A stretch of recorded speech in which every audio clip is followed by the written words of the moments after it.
Cuando los objetos son lanzados al aire de la experiencia cotidiana, podemos predecir su relación con la atracción gravitacional de nuestro planeta. Igualmente, si nuestros conocimientos de física básica lo permiten, podemos descartar la importancia de la densidad de estos objetos. Desafortunadamente, si el objeto en cuestión no se puede modelar como un sólido, la intuición empieza a fallarnos y la mecánica básica ya no resulta una descripción suficiente. Podríamos entonces pensar en un fluido, para propósitos de esta explicación, en términos de objetos indivisibles como lo sería el agua compuesta por moléculas. Sin embargo, no es indispensable, como no lo fue por un largo periodo de la historia, recurrir a la naturaleza microscópica de las sustancias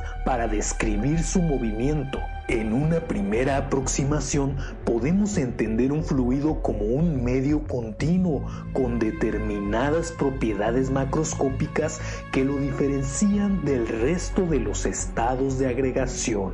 Para empezar, los líquidos no poseen una forma definida y su volumen tiende a adoptar la forma de su contenedor sin ocuparlo por completo, como sería en el caso de los gases. Intentando no perdernos en los detalles de cómo se deforma, imagina un fluido contenido en un sistema de tuberías como el que posiblemente conecta tu hogar con el sistema público de agua.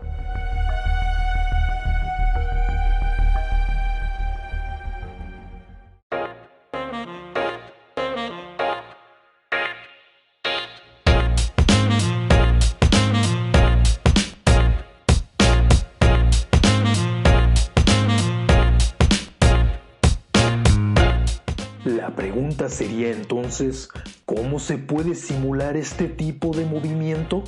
Para responderlo, debemos adentrarnos al turbulento campo de la dinámica de fluidos. Imagina que nos interesa conocer las pérdidas a lo largo de un sistema de transporte de fluidos compuesto de segmentos de ductos con sistemas estratégicos de medición.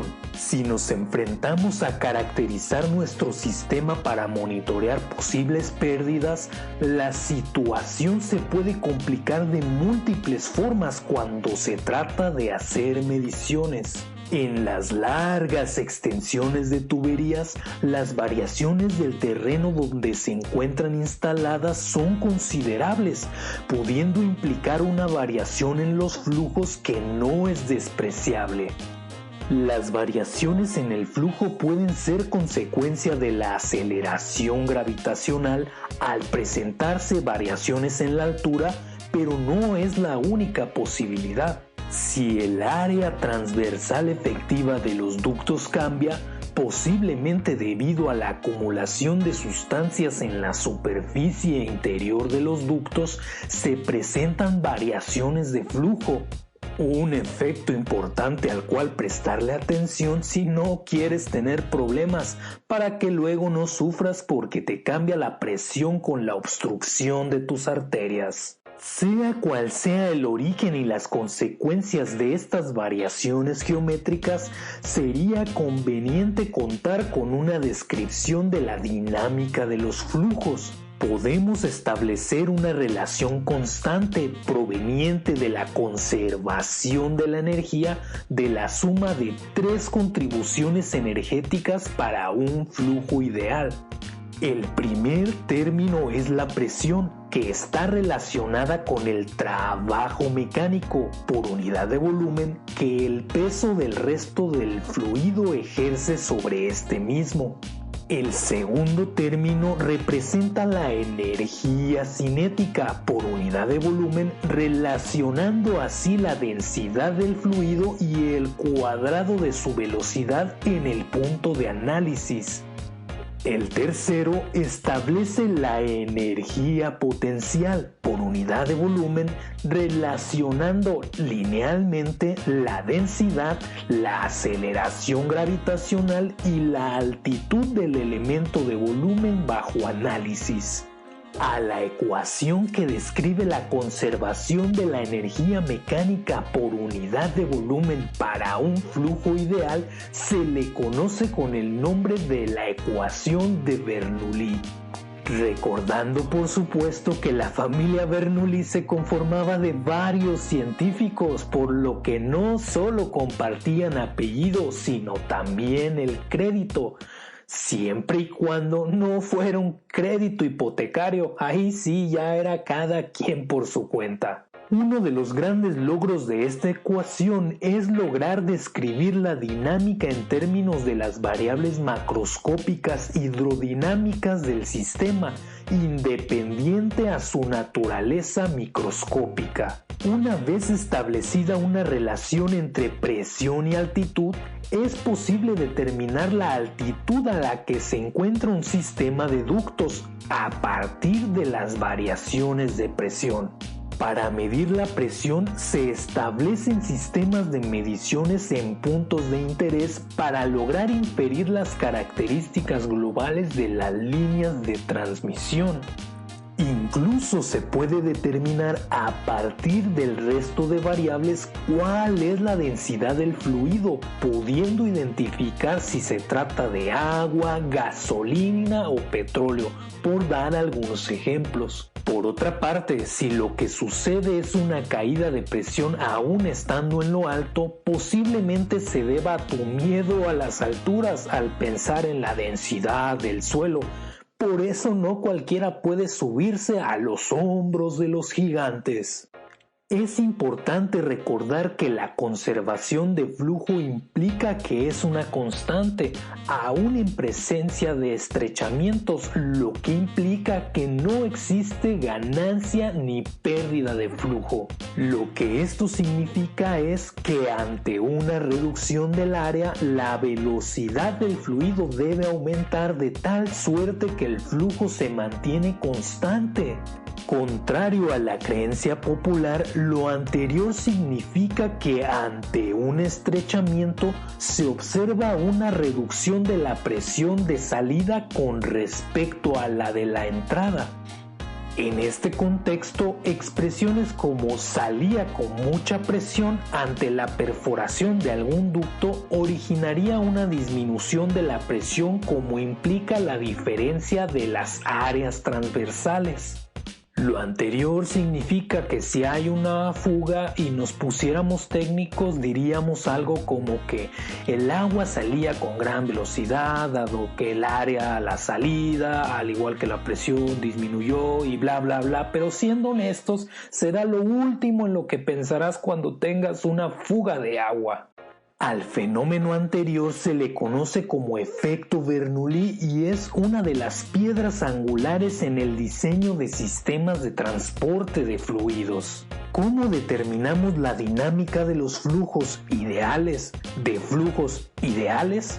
La respuesta está en medir la presión. Conociendo las variaciones de presión se pueden determinar la presencia de fugas, así como estimar su altitud y quizá precisar su ubicación dentro de cierto margen. Determinar las características de un flujo a partir de un número limitado de mediciones no es tarea sencilla, pero es tecnológicamente posible. Los avances tecnológicos han permitido la construcción de sistemas de monitoreo que los fundadores de las leyes de la hidrodinámica no podrían ni haber imaginado. Ahora, ya que la corrupción impida utilizarlos, pues eso ya es otra cosa, ¿verdad? Porque la fe puede mover montañas, pero la corrupción hasta las desaparece, ¿no?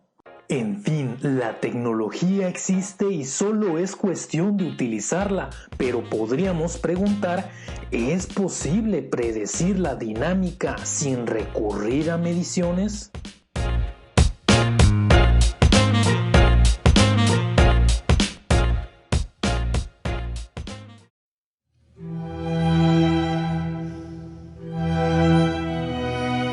Al igual que cualquier modelo físico, los modelos para describir el flujo de fluidos utilizan aproximaciones que pueden ser, según se necesite, más o menos precisas. Podemos convenir que un fluido que no posee viscosidad, que no se puede comprimir, pero que sí logra deformarse por pequeña que sea la fuerza que se le aplique, se le conoce como fluido ideal.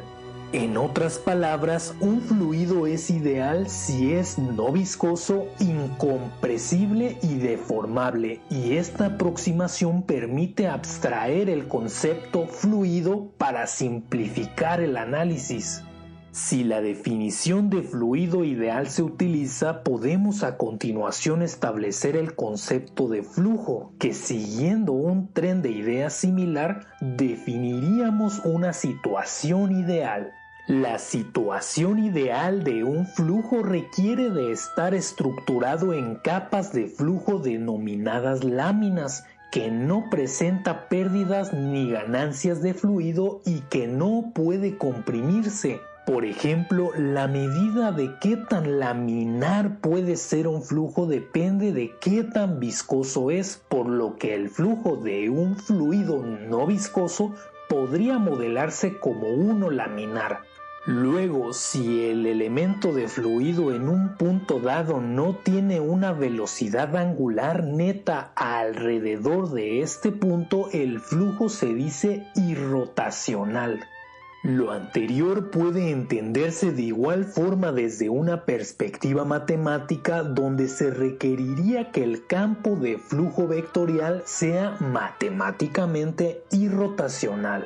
Por último, que el flujo deba ser incompresible significa que un determinado volumen de fluido sea constante, incluso en presencia de tensiones, preservando así su densidad.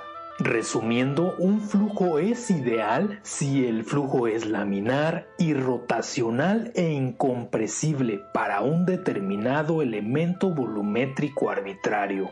Podríamos entonces hablar de flujos reales de fluidos reales, flujos reales de fluidos ideales, flujos ideales de fluidos reales o, para nuestra explicación, flujos ideales de fluidos ideales. La aclaración importa porque es habitual mezclar ambos conceptos y en la práctica puede originar problemas a la hora de verificar las predicciones con la realidad. En realidad no habría por qué esperar que los fluidos sean ideales, pero en una amplia variedad de circunstancias los fluidos reales pueden aproximarse como si lo fueran. Cuando no es posible describir el sistema de forma ideal, necesitamos recurrir a modelos más complicados que frecuentemente involucran simular el sistema físico. Sin embargo, se continúa avanzando en la descripción física de estos sistemas como mediante las ecuaciones de Navier-Stokes que describen el movimiento de los líquidos y los gases. Si bien estas fueron formuladas en el siglo XIX, todavía no se conocen todas sus implicaciones, principalmente debido a la no linealidad de las ecuaciones y los múltiples términos acoplados.